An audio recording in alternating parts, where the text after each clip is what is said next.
Atenção! Vai começar agora uma teleaula de manutenção do curso profissionalizante. Este módulo tem um total de 35 aulas. Hoje, você vai assistir a teleaula número 26. Bons estudos!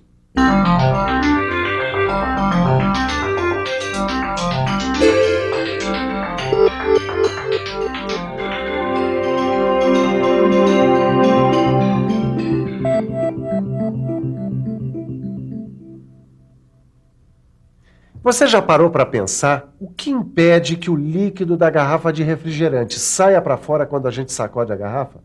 Se pensou a tampinha, errou.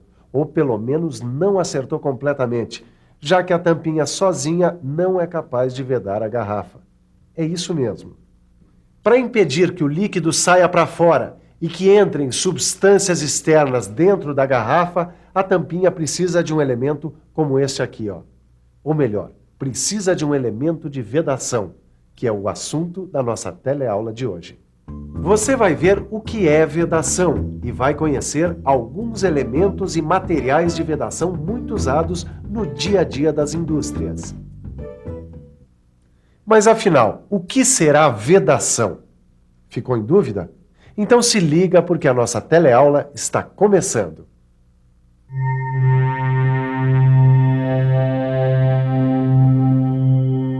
A vedação nada mais é do que uma maneira de impedir que gases, líquidos e sólidos passem de um meio para o outro.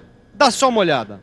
Essa junta está impedindo que o produto que passa dessa tubulação para essa escape. Ou melhor, está impedindo a passagem do produto para fora da tubulação. Outra coisa importante é que a vedação pode ser estática ou dinâmica, o que você vai entender melhor conhecendo alguns elementos de vedação. Existem muitos materiais que podem ser usados como elementos de vedação. Estes aqui, por exemplo, são bastante usados nas indústrias. Juntas de borracha, juntas de papelão, velumoide, anéis de borracha, anéis metálicos, juntas metálicas e retentores. Vamos agora começar a conhecer melhor esses materiais, vendo os principais usos das juntas de borracha. As juntas de borracha são usadas para vedar partes estáticas de equipamentos ou flanges. Elas podem ser fabricadas em forma de manta e ter uma camada interna de lona, ou melhor, de borracha lonada, como essa daqui. Elas também podem ser fabricadas em formas diferentes. O que vai definir o formato é o tipo de equipamento que vai ser vedado. O-ring é bem mais. Como é que é? Ó, o quê? O-ring, ou anel de borracha, é um outro elemento vedador.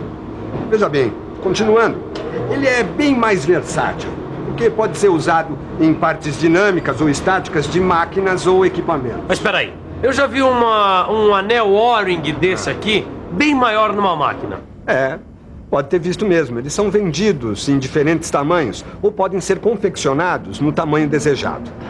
É só colar com um adesivo adequado uma ponta de um fio de borracha com seção redonda como essa, ou então quadrada ou retangular. Mas o que é mais comum, as empresas comprarem ou fazerem esses anéis de borracha? Bom, o ideal mesmo é comprar o modelo padronizado, porque ele não tem a linha de colagem que pode causar vazamento. E esses anéis de borracha? Eles servem para que tipo de vedação? Olha, eles são bastante usados em vedações dinâmicas de cilindros hidráulicos e pneumáticos, que operam em baixa velocidade. Papelão? O que ele está fazendo aqui? Esse papelão aqui, na verdade, é uma junta de papelão. É bastante usada nas partes estáticas de máquinas e equipamentos, em tampas de caixas de engrenagens, por exemplo. Essas juntas podem ser compradas prontas ou confeccionadas no tamanho da peça que vai ser vedada. As juntas metálicas, por causa de sua grande resistência, são usadas para vedar equipamentos como esse, que funciona com alta pressão e alta temperatura. Elas geralmente são fabricadas de aço de baixo teor de carbono, alumínio, como essa daqui, cobre ou chumbo. Por causa de sua resistência e do tipo de material, elas podem ser aplicadas em flanges de grande aperto ou de aperto limitado. Já a junta de cortiça é bastante usada na vedação de produtos como água, óleo ou ar, submetidos a baixas pressões. E antes que vocês me perguntem, ela é muito usada em tampas de cárter e caixas de engrenagem. Espera um pouquinho. E essa outra junta aqui, ó? De que tipo de material é esse? Essa é uma junta de amianto. O amianto é um material que suporta temperaturas bastante elevadas, né? É isso aí. E também suporta ataques químicos de muitos produtos corrosivos. Por causa dessas características do amianto, essas juntas são usadas na vedação de fornos e outros equipamentos. Esse outro elemento de vedação, o retentor, é composto por essa membrana elastomérica em forma de lábio, por isso é chamado de vedador de lábio. E por essa estrutura metálica, muito parecida com uma mola, que garante uma boa fixação. A função do retentor, como o próprio nome diz, é reter óleo, graxa ou outros produtos no interior de uma máquina ou equipamento. Como você pode ver, os retentores são aplicados entre duas peças que executam movimentos entre si. Uma outra característica do retentor é suportar variações de temperatura. Então, nesse desenho dá para ver direitinho como o retentor fica encaixado entre o mancal e o eixo. E nesse outro, a gente pode ver os elementos básicos de um retentor. A membrana elastomérica, ou lábio do retentor, é formada por um ângulo de ar, uma aresta de vedação, um ângulo de óleo, a região de cobertura da mola, o alojamento da mola, a região interna do lábio e a região do engaste do óleo. E o retentor tem ainda uma mola de tração, uma região interna do vedador, um anel de reforço metálico e a cobertura externa elastomérica, que é composta por uma borda, um chanfro de borda, uma superfície cilíndrica, o chanfro das costas e as costas. Legal, mas e os perfis? Existem muitos? Dá só uma olhada. Esses são os mais usados nas indústrias. Diante de tantas opções, quando você for escolher o retentor adequado, é importante seguir as indicações dessa tabela. Aqui, você encontra os diferentes tipos de elastômeros, assim como recomendações sobre o uso diante de diferentes fluidos e graxas. Aqui, você também encontra os limites de temperatura que eles podem suportar. A vedação do retentor é feita pela interferência do lábio sobre o eixo, e isso provoca atrito. E como você sabe, o atrito gera calor. Por isso, se você escolher um retentor inadequado, pode acontecer a degeneração do material e o desgaste do lábio. Em alguns casos, pode acontecer até o desgaste da região do eixo que está em contato com o retentor. Bom, pelo jeito a escolha do retentor tem que ser feita com muito cuidado, né? Aí tem mesmo. Bom, e deve haver algumas recomendações para a aplicação dos retentores, não é? É claro. Olha, para que o retentor tenha uma certa durabilidade e trabalhe com eficiência, o lábio do retentor tem que seguir um certo parâmetro. O acabamento da superfície do eixo deve ser feito por retificação, seguindo os padrões de qualidade exigidos pelo projeto.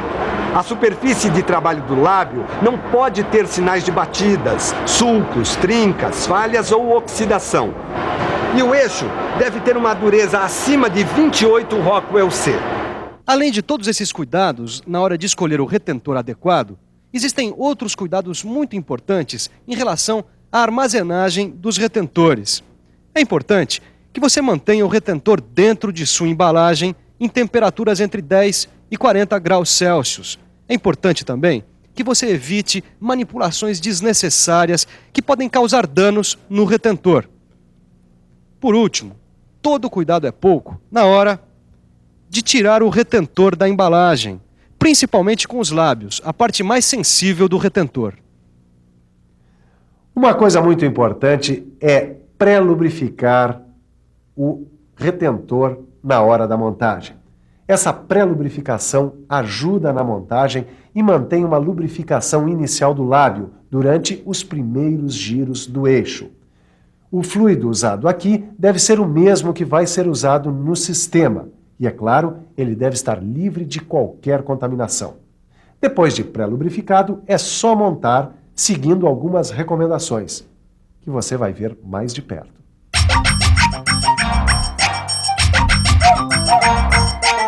A montagem do retentor no alojamento deve ser feita com o auxílio de uma prensa hidráulica ou balancim E ainda um dispositivo que garanta um perfeito esquadrejamento do retentor dentro do alojamento. Outra recomendação importante é que a superfície de apoio do dispositivo e do retentor devem ter diâmetros bem próximos para que o retentor não sofra danos durante a prensagem. Bom, agora que a gente já sabe todas as recomendações, podemos começar a trabalhar, né? Vamos lá, né? Calma, calma, que as recomendações ainda não acabaram. Os cantos do eixo, por exemplo, devem ter chanfros entre 15 a 25 graus para facilitar a entrada do retentor. Mas tudo bem, e se não tiverem? Se a gente precisar chanfrar ou arredondar? E se o retentor tiver que passar por roscas, por ranhuras? Exato. Aí o jeito é utilizar uma luva de proteção para o lábio que tenha um diâmetro compatível para que o lábio não sofra deformações. Legal. Mas e na hora de substituir os retentores, quais são as recomendações? Bem lembrado. Existem mesmo vários cuidados que devem ser tomados quando for fazer a substituição de um retentor. Por exemplo, se você for desmontar um conjunto que implique na desmontagem do retentor ou de seu eixo, é bom usar um retentor novo. Outra coisa importante, se você for substituir o retentor mantendo o mesmo eixo, o lábio do retentor novo não deve trabalhar nunca no sulco deixado pelo retentor velho. Além disso, nós devemos evitar riscos, rebarbas ou outros danos que acarretem vazamento. E se for usar cola, essa nunca deve atingir o lábio do retentor. Tudo pela eficiência do retentor.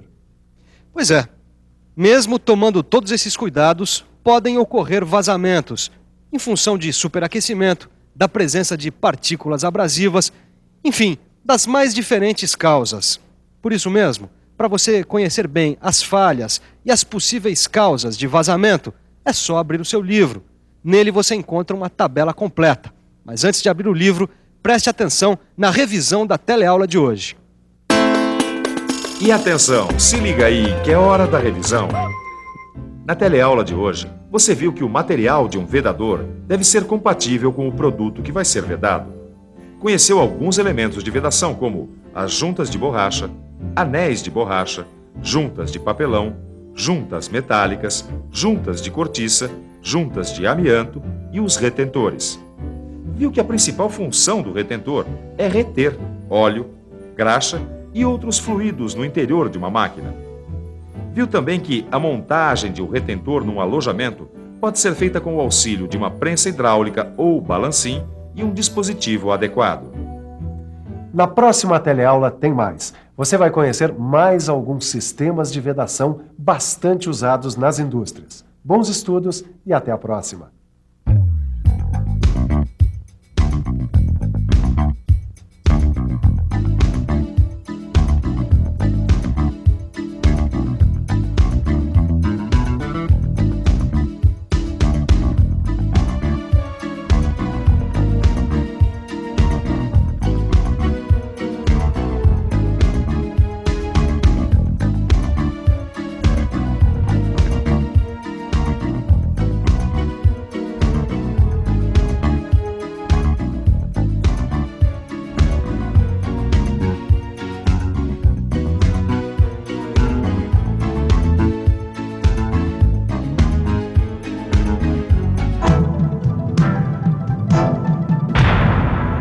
Telecurso 2000, um programa de educação do Sistema Fiesp e da Fundação Roberto Marinho.